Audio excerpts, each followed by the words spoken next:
It's so brutal down here. And Don't I tell people that come here from out of town all the time that, obviously other places have heat, right?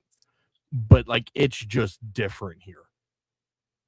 I don't understand the people who get upset at winter and then cry for the summer.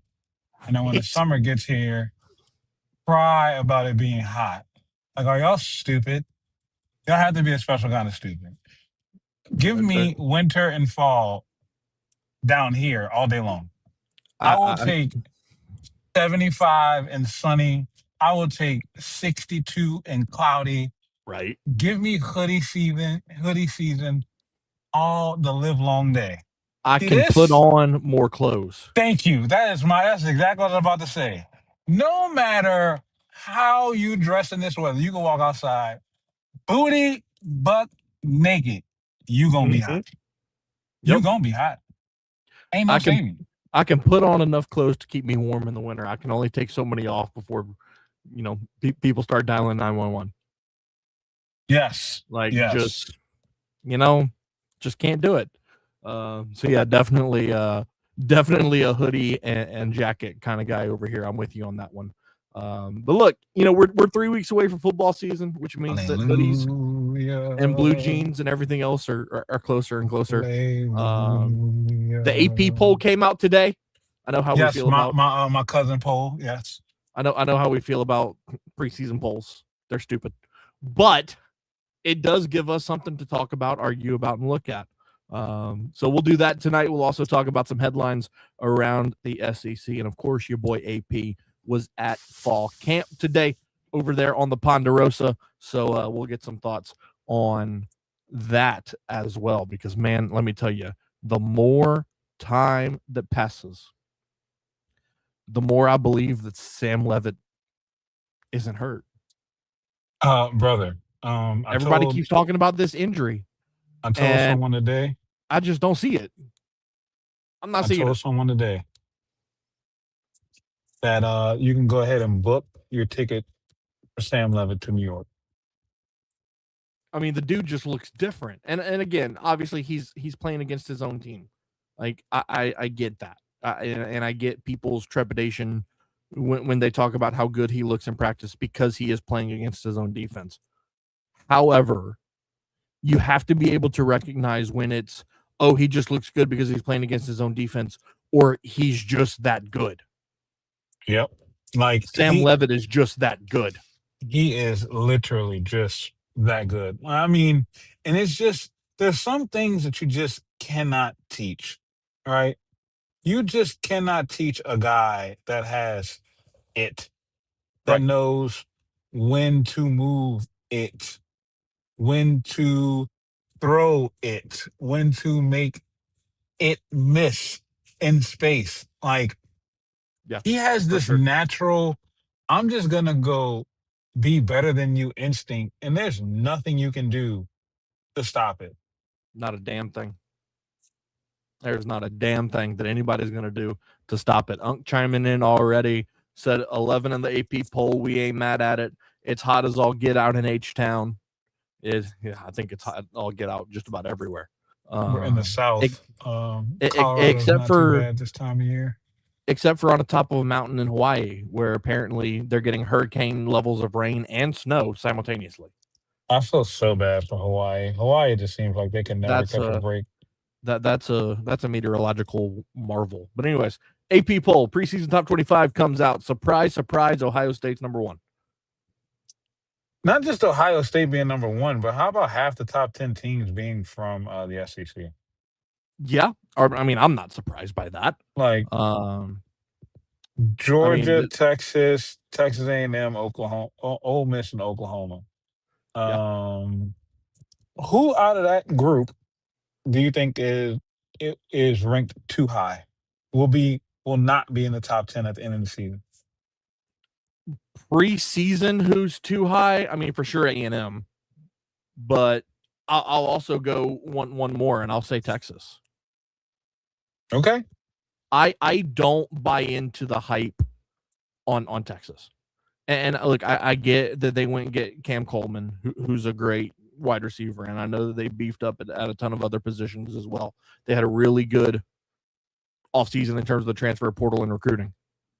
I just, there is something about the combination right now of Steve Sarkisian and Arch Manning that I just can't sit here and say that they're going to make this deep playoff run. I just don't see it. They'll make the playoff. They'll be one of the 12. But I don't know. I'm just not, and maybe I'm wrong. Maybe I'll have to eat my crow in January. And if I have to, then I will. But I don't see it. No, I'm kind of with you, but if I had to pick first, I'm gonna go A&M. I Yeah. think A&M is. I think A&M will be the team that's not going They're to be ranked horribly in the top overrated. 10. Yeah. Look, I know that they got Cohen Eccles. I know that they got Tyree Adams. I know that they bring back Marcel Reed, but you're talking about replacing Casey Concepcion. What's the defensive end that left? They are filling in a lot, and while I think that they'll be decent, 8-4, 9-3, their standard. I don't see them going 11-1. And the other thing is this, we make A&M the butt of jokes all the time, but it's just because it's so true.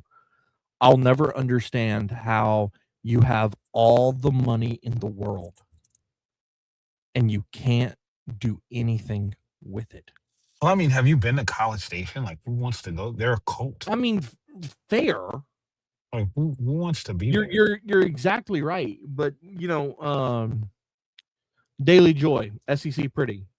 I saw a TikTok she posted earlier today, and it was like, "What does your SEC fan base say about you?" And it was Texas A&M, and it was like, no matter the money, no matter the quarterback, no matter the coach, you're never going to win a championship.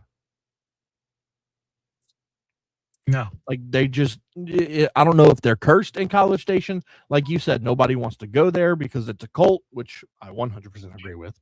It's scary. I don't know. I'll never understand how they can literally buy the best roster in America, buy the best head coach in America, buy the best facilities in America, and still not even win the conference. I mean, look at the recruiting classes, right? Like they have, I think, the number one overall recruiting class going into 2027. They had the number one recruiting class, and I think it was either Brian Kelly's first or second season. So it's not like Jimbo's last year. They had like one of the highest rated recruiting classes ever in history, right? And it means because they can get these kids there on these NIL deals, but then they get there and it's like, oh, I do not like this at all.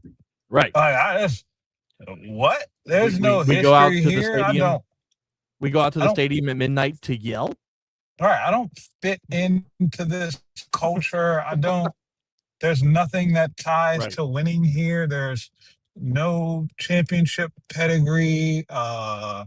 You got guys that fight to get into the first round drafted.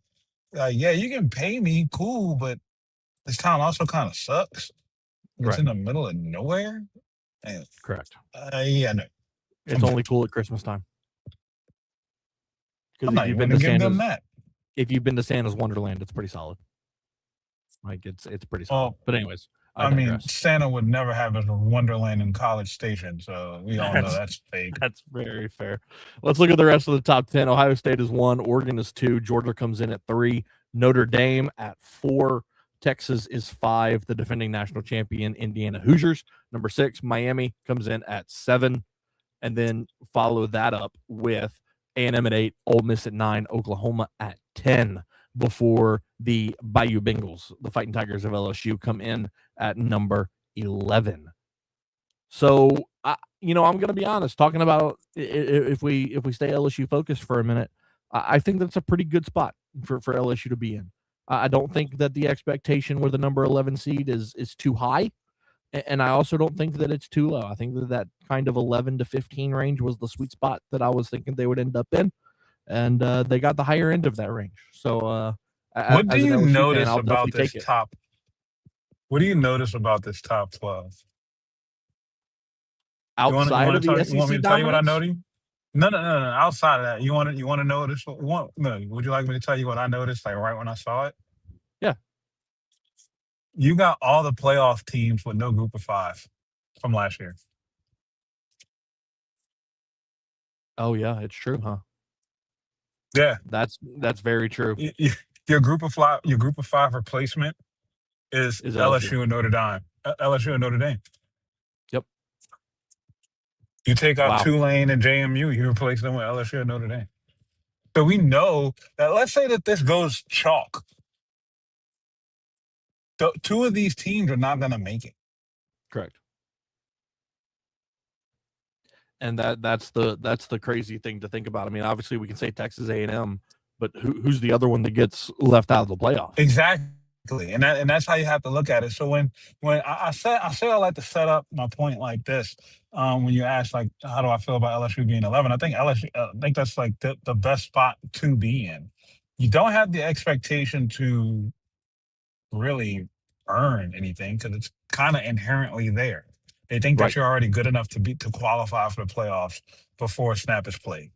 And then Yep. you don't have the pressure to remain undefeated, even though LSU is going to be under a microscope. That's just for other reasons outside of the number next to the logo, which is a fortunate position to be in too. So I look at this as like an exciting opportunity for them to be at 11 because now you you don't play too many teams that have to hunt you per se. Right. Every time you got to play, you get to be the hunter. You're going out to prove your worth and prove that, yeah, y'all saw us at 11, but it's actually an insult. We're going to show you why. You know, and as I go even further down the poll, there's some other things that jump out at me. Alabama being at 13 might be a tad high. BYU being at 14 is interesting. Penn State being at 18 with a brand new head coach. I mean, Iowa State East. Yeah, I don't know about that. Utah being at 21. I mean, okay, but again, they have a brand new head coach. Kyle Whittingham's now at Michigan, who's ranked 16 in this preseason poll. And obviously, you know, I don't pay a ton of attention to West Coast college football, but I don't think Utah got a ton better by losing Kyle Whittingham. You know who I don't feel bad for? What's that? Ole Miss. Their fall from out of the top 10 is going to feel so good. So how quickly do they fall? Is it September 5th or does it wait till September 19th? I don't know, man. Do they lose week 1? Have you been seeing like, and I get it, it's clips, it's practice clips. Everybody gets high off practice clips, right? Like the Louisville, brother. Yeah, they look pretty good. They're looking pretty good right now, brother. Like, they look pretty good. I'm kind of liking what I'm seeing out of Louisville there, man. If there's a team, I think, like I said, the betting line is at 9.5.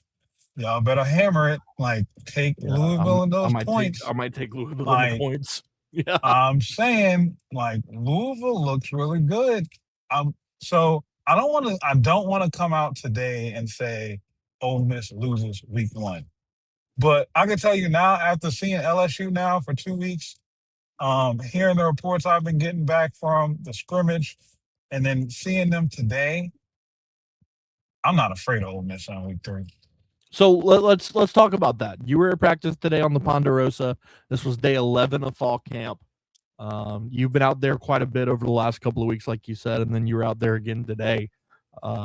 Just in that short period that you've been out there for fall camp, how much development, how much growth have you seen from a unit as a whole?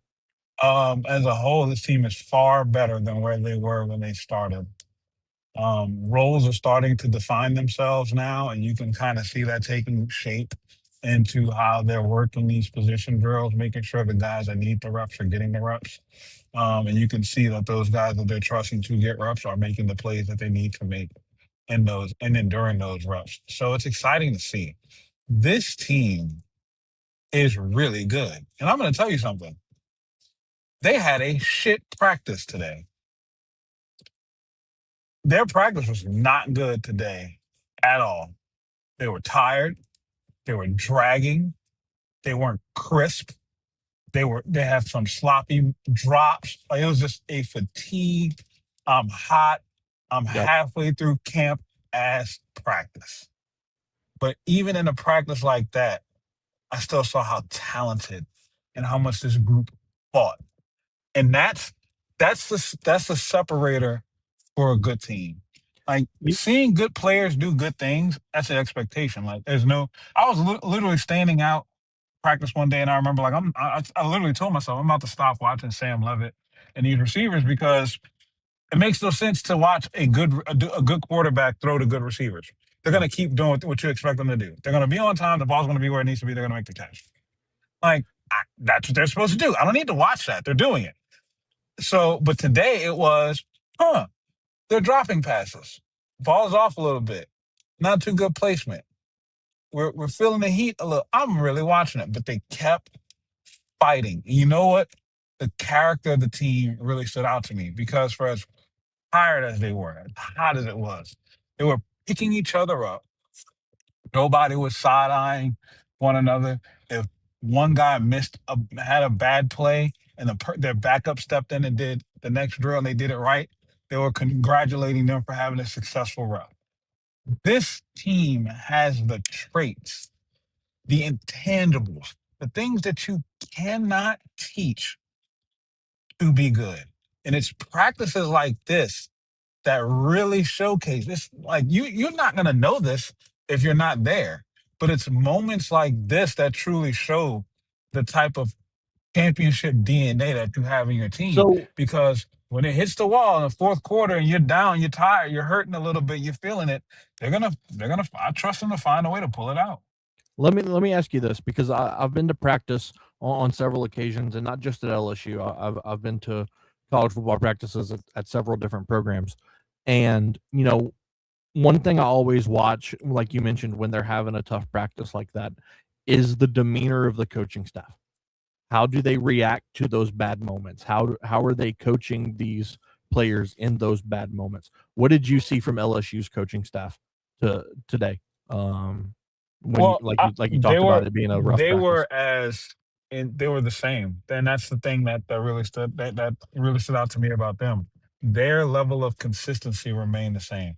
They didn't lose the intensity. They didn't lower the expectation. The standard was the standard, and that's what they went with.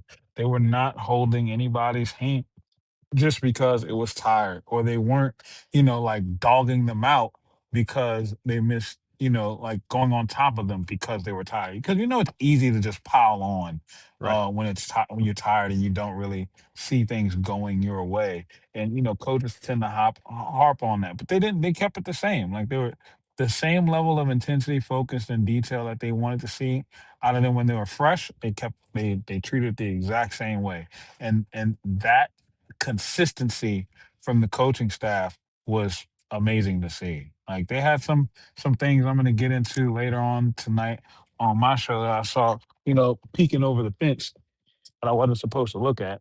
But they or Lane Kiffin had to chew a couple guys out. But overall, man, I'm thoroughly impressed. Like, I really am. Like, this is like, they're like, when they say that there are levels to this is as close to a professional organization as I've seen.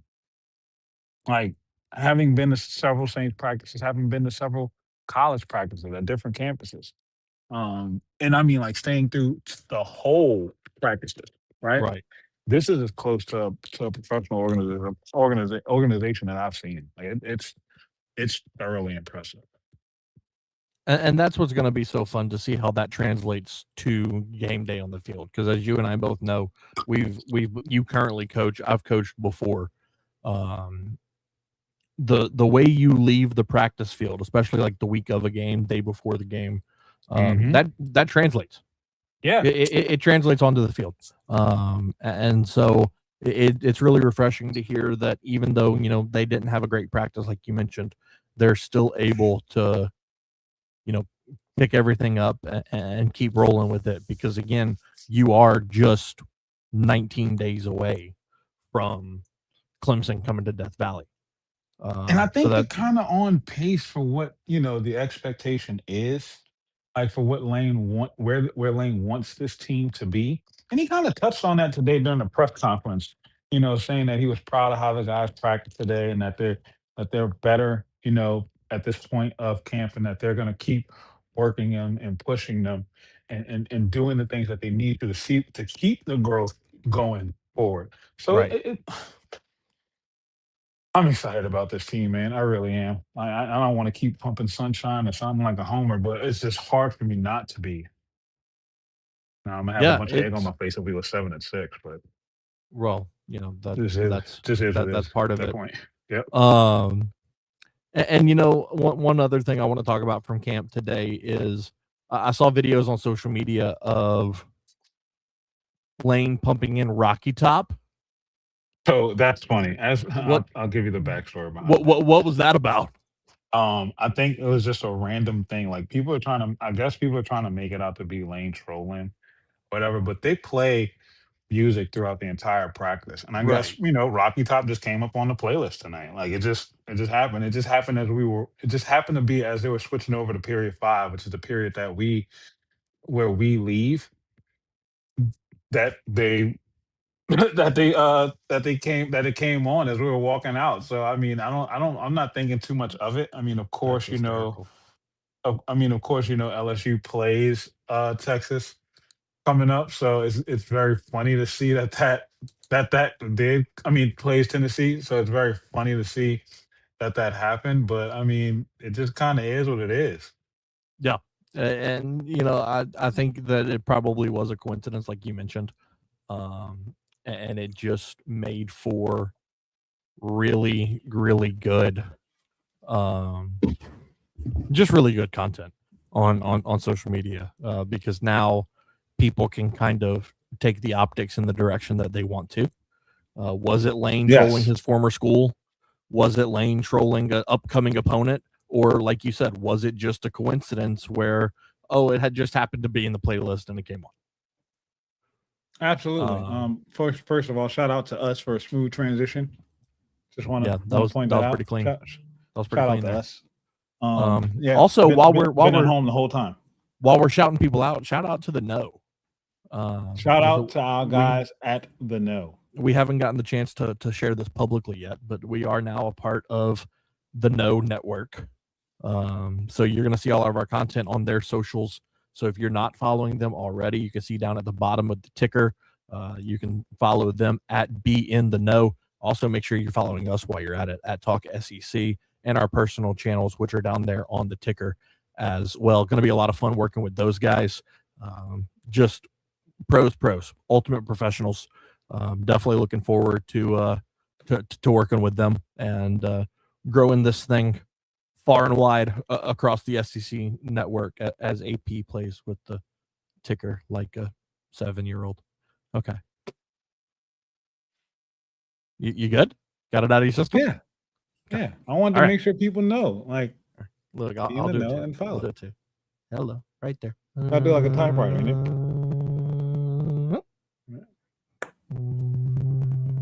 See what I'm saying? See how I just roped you into it? Let's see. Personality. What can I say? What else can we discuss? I want to get back into this into this AP poll. Okay. As I pull it back up here, since I had it open on my phone. Hey, shout out to the Tulane Green Wave getting 1 vote. Yes, shout out to the honorary members, the honorable mention club, Tulane Green Wave. Matt holding it down for a Green Wave faithful over here in New Orleans. You know, group of 5 honorees will make a bid. You know what I'm saying? So that banner is high. It's almost covering both of our faces. My bad. But it's all good. But I want to talk about this poll a little bit more. I think no. You go back to the other format. Go back to the other format. I don't like it. Yeah, I like that. get all up in our faces. I want y'all all up in our faces. I'm ready for my close. I want you right here. Right there. Right there. All right. I'm intrigued by Alabama being ranked 13. Of course, like I said, I think A&M is too high. We were talking exclusively about the top 10. I think A&M is a little bit too high. They'll finish outside the top 10 at the end of the season. I think Oklahoma has a shot to be one of the better teams in the conference. Like you said, I'm kind of leaning with you on the Texas hype. I don't see it. I think LSU moves up a spot or two by the end of the season, probably anywhere between 6 to 10. I can see LSU finishing, so I think 11 is perfect. Ole Miss won't be in the top 10, but they could be in that 13 on the bubble spot, the 13 to 11 range. A&M, but Alabama, what on God's green earth gives these people the confidence to say that Alabama should be that high? Well, don't you know that Keelan Russell's going to win the Heisman Trophy, or Austin Mack, or whoever they put at quarterback is automatically a Heisman contender? I mean, it's Alabama, damn it. Who was the last quarterback to win a Heisman in Alabama?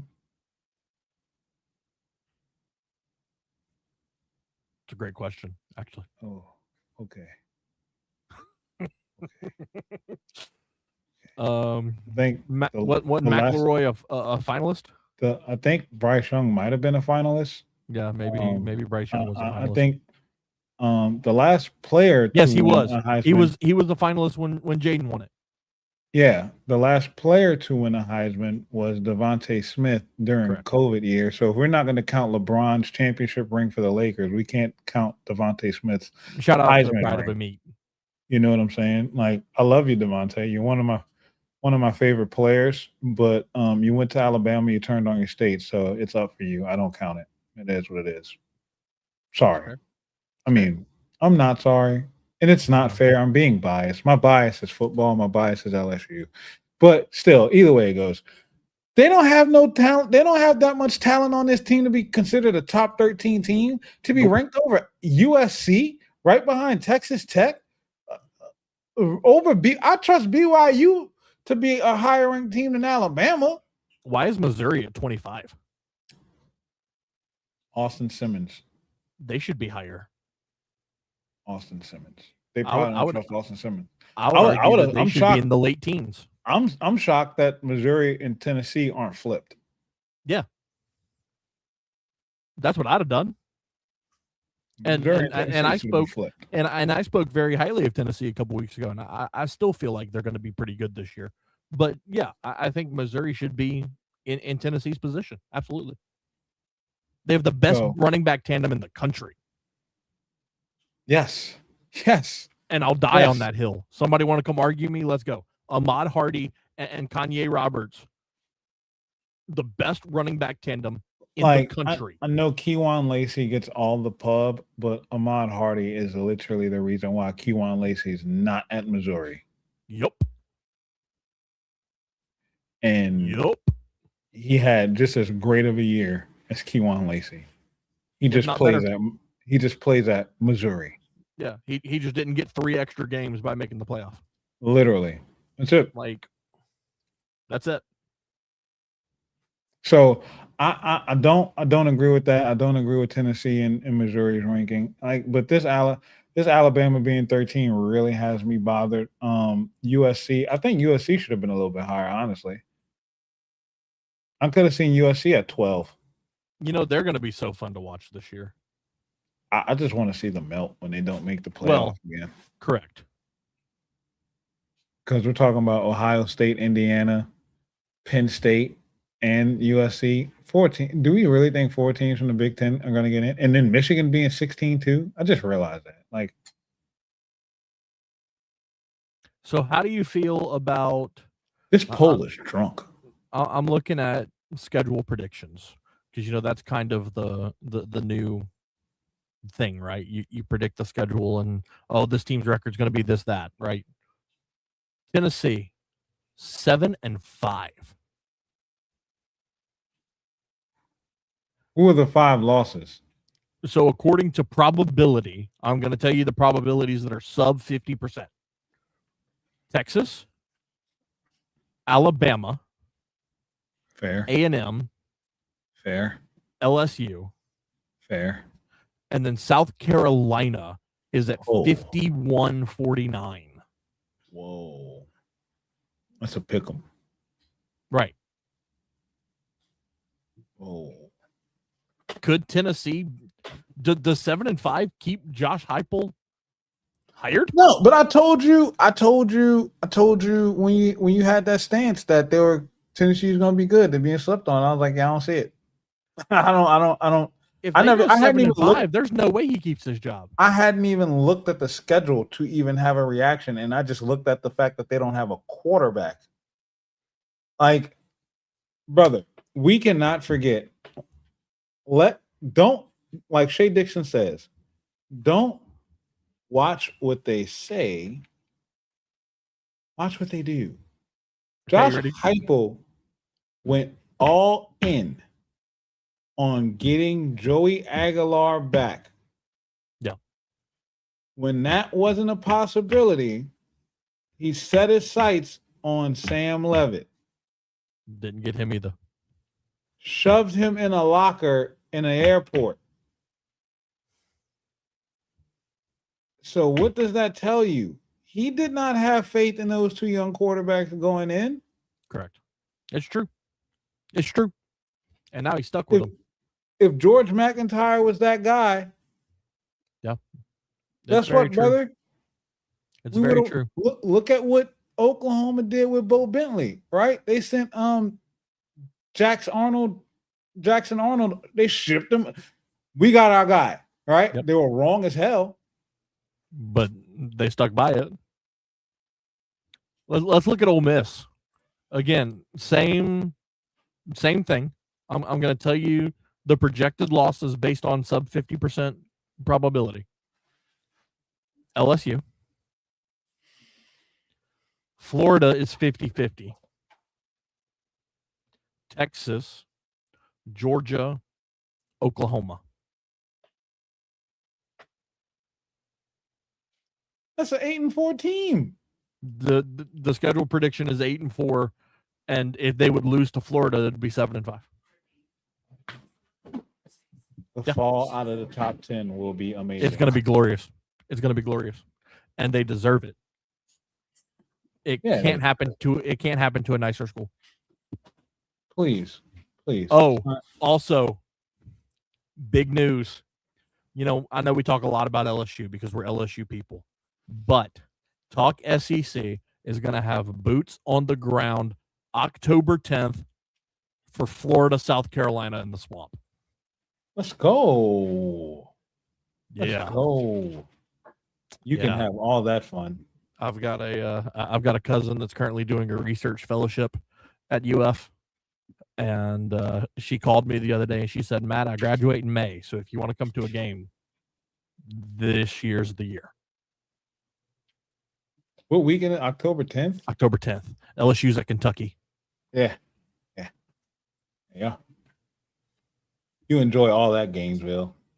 I'm actually really looking forward to it. David is speaking facts right now. AP said he'll be boots on the ground for September 19th. He's right. Boots on the ground in Uptown New Orleans. No, man. Go to Oxford. That is not a lie. Go to Oxford. I will be boots on the ground in Uptown New Orleans. I will not be leaving the state of Louisiana in 14 days. Go to Oxford. 14 days, 4 hours, 3 minutes. I will not be leaving the state of Louisiana. This guy's scared. No, I'm smart. He's scared to go see the Mississippians. I'm smart. The Mississippianites. I'm sorry. I'm smart. He said, not scared, just smart. Just smart. You know, mama ain't raised no fool. All right. I love this rant. Mama didn't raise no fool, he says. Mama ain't raised no fool. Look, man, I'm going to hop off. I'm going to let you close up the show so I can get set up. My wife literally just walked in from a long day. It's our first time seeing each other. How sweet. Since this morning. I'll see you Wednesday night, buddy. Yeah. I got you. Yeah. Yeah. You need to come on the sideline. I'll be there. All right, bet. I'm going to be in your ear the entire time while you're trying to call plays. Shut up. I'm going to be in your ear the entire time. David said, what's up, Dave? Hi there. David's in the chat. All right, y'all. Love y'all. I'll catch y'all in about 15 minutes. Look at that special pop-up. No, come. Ooh, wait, drop the appearance. banner. Drop the Special banner. appearance. Drop the banner. Drop the banner. Come on. If it isn't the better half of AP. The best half. That is my best half. There it is. Good. That's good my man. best half. Good man. Love y'all. I'll see y'all in 15 minutes. Thank you again, Matt, for holding it down. You are the GOAT. No doubt. No doubt. Later. Make sure you tune into Timeouts and Tangents coming up at 8:15. Gonna be a phenomenal show tonight. That's gonna do it for us this Monday night here on Talk SEC. Again, make sure you're following us on social medias at Talk SEC on the YouTube channel as well. And of course, follow our new friends over at The Know. Again, tune in Timeouts and Tangents at 8:15. We'll be back on Friday to wrap up the week and get you one step closer to college football, because let me tell you something, it cannot come fast enough. The quicker it gets here, the happier we will all be. College football preseason should be a thing. Maybe we should look into that.